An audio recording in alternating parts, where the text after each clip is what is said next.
بسم اللہ الرحمن الرحیم۔ السلام علیکم پیارے دوستوں، آج کی اس ویڈیو میں ہم آپ کو بتانے والے ہیں کہ شب بارات میں بیری کے پتے سے نہانے کے کیا فائدے ہیں اور کس طرح سے نہائیں، یہ بھی ہم آپ کو بتائیں گے۔ اور پیارے دوستوں، ساتھ ہی ساتھ ہم آپ کو اسی ویڈیو میں یہ بھی بتائیں گے کہ شب بارات میں کن کن لوگوں کی مغفرت نہیں ہوتی، یعنی کن کن لوگوں کو اللہ تبارک و تعالی اس رات بھی معاف نہیں کرتا۔ یہ 8 لوگ کون کون سے ہیں؟ اس کے ساتھ ساتھ ہم آپ کو بتانے والے ہیں کہ شب بارات میں دعا کس طرح کریں کہ وہ دعا قبول ہو جائے، اور یہ بھی بتائیں گے کہ شب بارات میں ہمارے پیارے نبی حضور صلی اللہ علیہ وآلہ وسلم کیا عمل کرتے تھے اور شب بارات کیوں مناتے ہیں۔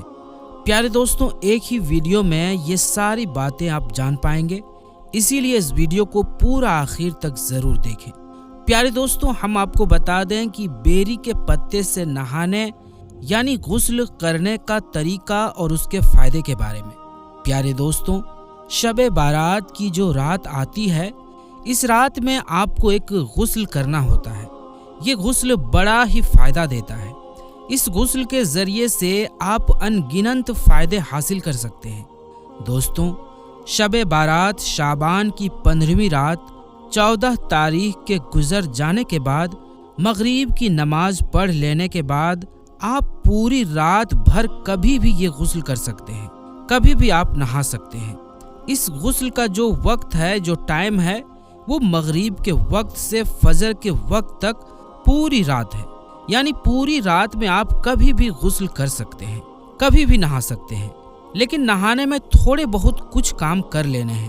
اس کے بارے میں کہا جاتا ہے کہ جب کوئی انسان یہ غسل کرتا ہے تو اللہ تبارک و تعالی اسے پورے سال یعنی اگلے شب بارات تک کسی بھی طرح کے جادو، آسیب، سحر سے اس کی حفاظت فرماتا ہے۔ تو دوستو، یہ غسل کس طرح سے کرنا ہے، یہ طریقہ آپ کو بتاتے ہیں، دھیان سے سنیے گا۔ سب سے پہلے آپ دن میں ہی 7 بیری کے پتوں کا انتظام کر لیں۔ بیر کے درخت آپ کو کہیں بھی مل جائیں گے، چاہے وہ ریگستانی علاقہ ہو، ہریالی علاقہ ہو یا پھر پہاڑی علاقہ ہو، کہیں بھی آپ کو بیری کے درخت دیکھنے کو مل جائیں گے۔ درخت چھوٹا ہو یا بڑا، اس کے 7 پتے انتظام کر لینے کے بعد جب مغرب کی نماز ہو جائے تو مغرب کی نماز کے بعد آپ کو وہ 7 پتے ایک پانی کے برتن میں ڈال دینا ہے، یا پھر جس برتن میں آپ پانی گرم کرتے ہیں اس برتن میں ڈال دینا ہے، اور اس کو آپ گیس میں گرم کریں یا ہیٹر کے ذریعے سے گرم کریں، کسی بھی طریقے سے آپ پانی کو گرم کر سکتے ہیں۔ تھوڑی دیر کے بعد جب وہ پانی نہانے کے لائق گرم ہو جائے اور آپ چاہتے ہیں کہ اس پانی میں تھوڑا ٹھنڈا پانی ملا لیں تو ملا سکتے ہیں، اور اگر نہیں ملانا چاہتے ہیں تو اسی گرم پانی سے آپ غسل کر لیں گے۔ بس اتنا ہی آپ کو کرنا ہے، وہ بھی شب بارات میں، یعنی جو رات آئے گی شب بارات کی، اس رات آپ کو یہ عمل کرنا ہے، یعنی یہ کام کرنا ہے، یہ غسل کرنا ہے۔ انشاءاللہ تبارک و تعالی اس غسل کی برکت سے آپ پورے سال جادو، شہر، آسیب اور دوسرے فتنوں، بلاؤں اور مصیبتوں سے محفوظ رہیں گے۔ اللہ تبارک و تعالی آپ کے گھر میں بھی برکتیں نازل فرمائے گا۔ اس کے بعد آپ نوافل ادا کریں، قرآن پاک کی تلاوت کریں، سورہ پڑھیں، نصف شعبان پڑھیں، اور بھی بہت سارے جو عمل ہیں، نیک کام ہیں، وہ کریں، صدقہ خیرات کریں، اس سے بھی بے پناہ برکتیں آپ کو حاصل ہوں گی۔ پیارے دوستوں، شعبان اسلامی سال کا 8واں مہینہ ہے، اور یہ وہ مہینہ ہے جس میں بندوں کے اعمال اللہ تبارک و تعالی کی بارگاہ میں حاضر کیے جاتے ہیں، اور یہ مہینہ رمضان کے قریب ہے۔ اسی لیے جب بھی یہ مہینہ آتا ہے تو ہمارے نبی محمد صلی اللہ علیہ وآلہ وسلم یہ دعا فرماتے ہیں کہ اے اللہ، ہمارے لیے رجب اور شعبان کے مہینے میں برکت عطا فرما، اور ہمیں رمضان کے مہینے تک سلامتی کے ساتھ پہنچا دے۔ اور آپ صلی اللہ علیہ وآلہ وسلم زیادہ تر نفلی روزے شعبان کے مہینے میں ہی رکھا کرتے تھے، اور اس کی وجہ آپ فرماتے تھے کہ اس مہینے میں ملک الموت یعنی موت کے فرشتے کو ان لوگوں کے نام کی لسٹ دی جاتی ہے جو 1 سال کے اندر مرنے والے ہیں، جو اس سال مریں گے، تو میں چاہتا ہوں کہ میرا فیصلہ روزے کی حالت میں کیا جائے۔ پیارے دوستوں، شعبان کے مہینے میں ایک برکت اور فضیلت والی رات آتی ہے جس کو شب بارات کہتے ہیں، جو کہ شعبان کی 15ویں رات ہوتی ہے، اور اس رات میں نفلی عبادت کی بہت فضیلت ہے۔ اب آپ کو بتاتے ہیں کہ شب بارات کیا ہے۔ تو شب بارات کو ہندی میں رات کہتے ہیں، اور بارات کا مطلب ہے بری ہونا، آزاد ہونا، یعنی گناہوں سے چھٹکارا مل جانا۔ اور عربی مہینے کی 15 شعبان کو یہ رات ہوتی ہے جس کو شب بارات کہتے ہیں۔ اس رات کی اتنی فضیلت ہے کہ اگر کوئی بندہ ثواب کی امید کے ساتھ عبادت کرتے ہوئے اللہ تبارک و تعالی سے اپنے گناہوں کی معافی مانگے تو اللہ تبارک و تعالی بہت جلد اس کے گناہوں کو معاف کر دے گا۔ اب آپ کو بتاتے ہیں کہ فضیلت والی راتیں کون کون سی ہیں۔ نمبر 1، لیلۃ القدر، جو رمضان کے آخری عشرے میں ہوتی ہے۔ نمبر 2، عید الفطر کی رات۔ نمبر 3، عید الاضحیٰ، عید قربانی کی رات۔ نمبر 4، 15 شعبان کی رات یعنی شب بارات۔ اس رات کی کیا خاصیت ہے؟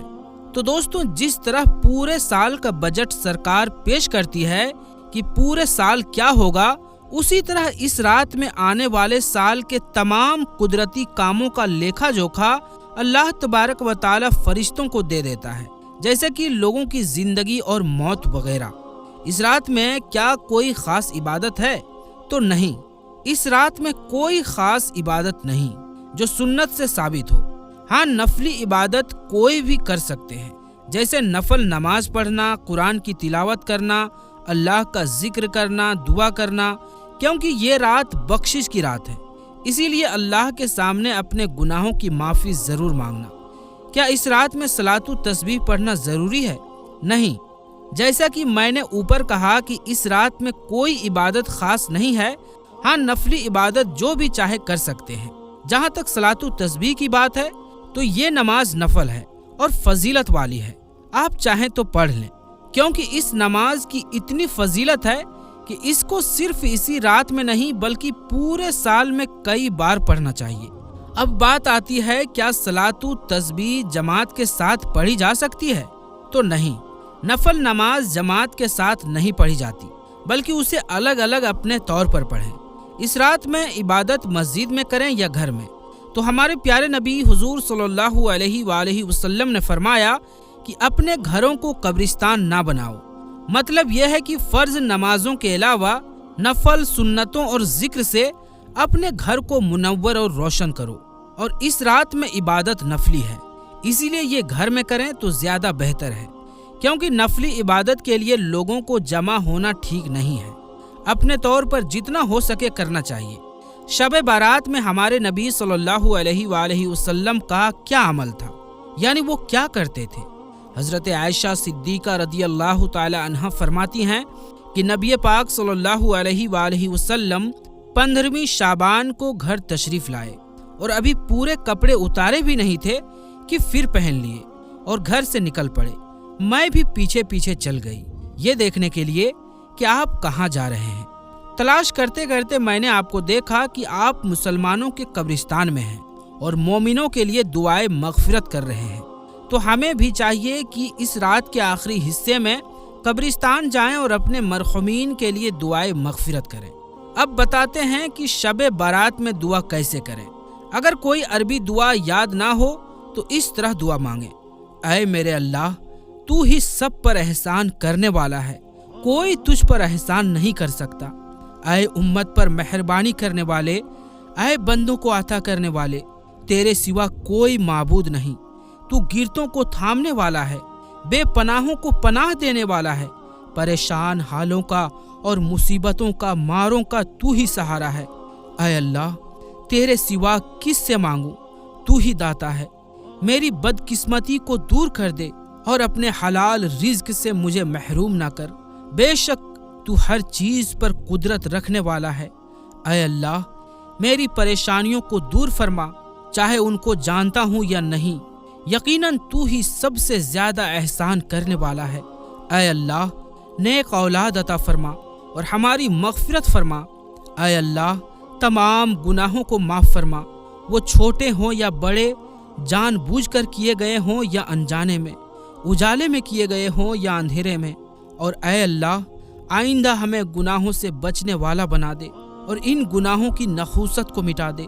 اے اللہ، ایمان پر خاتمہ فرما دے، ہمارے ماں باپ، استاد اور تمام مسلمانوں کی مغفرت عطا فرما اور ان کی نیک دعاؤں کو قبول فرما دے۔ اے اللہ، ہمیں مانگنا نہیں آتا، ہمیں وہ سب عطا فرما دے جو نبی صلی اللہ علیہ وآلہ وسلم نے تجھ سے مانگا اور جن چیزوں سے ہمارے نبی نے پناہ مانگی۔ اے اللہ، ان تمام چیزوں سے ہمیں پناہ دے دے۔ پیارے دوستو، اس رات میں کن لوگوں کی مغفرت نہیں ہوتی؟ تو نمبر 1 ہے مشرک، اللہ کے علاوہ کسی اور سے فائدے اور نقصان کی امید رکھنا اور اللہ کے علاوہ کسی اور کو پوجنا اور اس کی عبادت کرنا۔ ایسا شخص اس رات میں بخشا نہیں جاتا جب تک وہ توبہ نہ کر لے۔ نمبر 2، دل میں کینہ رکھنے والا۔ کینہ کسے کہتے ہیں؟ تو دوستوں، کینہ یہ ہے کہ انسان اپنے دل میں کسی کو بوجھ جانے، اس سے شریعت کے خلاف دشمنی و بغض رکھے، نفرت کرے اور یہ ہمیشہ چلتا رہے، تو اسی کو کینہ کہتے ہیں۔ اس کا علاج یہ ہے کہ اس کو معاف کر کے اس کے ساتھ میل جول و تعلق شروع کر دیا جائے۔ نمبر 3، رشتوں کو توڑنے والا۔ رشتہ داروں کے جو حقوق ہم پر واجب ہیں ان کو ادا نہ کرنا، ان کے ساتھ بدسلوکی کرنا، تعلقات ختم کر دینا، یہ رشتوں کو توڑنے میں آتا ہے۔ ایسا شخص اس رات کو بخشا نہیں جائے گا۔ نمبر 4، شلوار ٹخنوں کے نیچے لٹکانے والا۔ پاجامہ، شلوار یا لنگی ٹخنوں کے نیچے پہننے کے بارے میں حدیث کا فرمان ہے کہ اللہ تبارک و تعالی اس شخص کی طرف نظر رحمت نہیں فرماتا جو اپنا پاجامہ یا لنگی ٹخنوں کے نیچے لٹکائے۔ اس عمل کی وجہ سے، یعنی اس کام کی وجہ سے، بندہ اپنی بخشش نہیں کروا پاتا۔ نمبر 5، والدین کا نافرمان۔ اس رات میں اللہ کی رحمت سے محروم رہنے والا شخص وہ بھی ہے جو اپنے ماں باپ کا نافرمان ہو۔ نمبر 6، شرابی۔ شراب اور نشے کا عادی شخص معاف نہیں کیا جائے گا۔ نمبر 7، ناحق قتل کرنے والا، کسی بے قصور کا قتل کرنے والا۔ نمبر 8، زنا کرنے والا۔ نامحرم کو دیکھنا، چھونا، بلا ضرورت بات کرنا اور ناجائز تعلقات رکھنا زنا ہے۔ اللہ تبارک و تعالی ان تمام گناہوں سے ہمیں بچائے، آمین۔ اللہ تبارک و تعالی بڑا غفور الرحیم ہے۔ اگر کوئی شخص ان 8 گناہوں میں سے کوئی ایک گناہ بھی کرتا ہے تو اسے چاہیے کہ وہ یہ ٹھان لے کہ آج کے بعد کبھی یہ گناہ نہیں کروں گا اور آج سے صرف اللہ کی عبادت کروں گا اور گناہوں سے بچوں گا، تو اللہ اس شخص کو معاف کر دے گا انشاءاللہ۔ تو دوستو، ہم یہ امید کرتے ہیں کہ آپ کو ہماری آج کی یہ ویڈیو ضرور پسند آئی ہوگی۔ اگر یہ ویڈیو آپ کو پسند آئی ہو، ویڈیو اچھی لگی ہو، تو ویڈیو کو لائک کریں، شیئر کریں، اپنے دوستوں رشتہ داروں تک اسے ضرور سے ضرور پہنچائیں۔ اور اگر آپ نے ابھی تک ہمارے یوٹیوب چینل عالمی جنکشن کو سبسکرائب نہیں کیا ہے تو سبسکرائب بھی کر لیں۔ تو دوستو، انشاءاللہ ملیں گے پھر کسی نئی ویڈیو کے ساتھ۔ تب تک کے لیے السلام علیکم، اللہ حافظ۔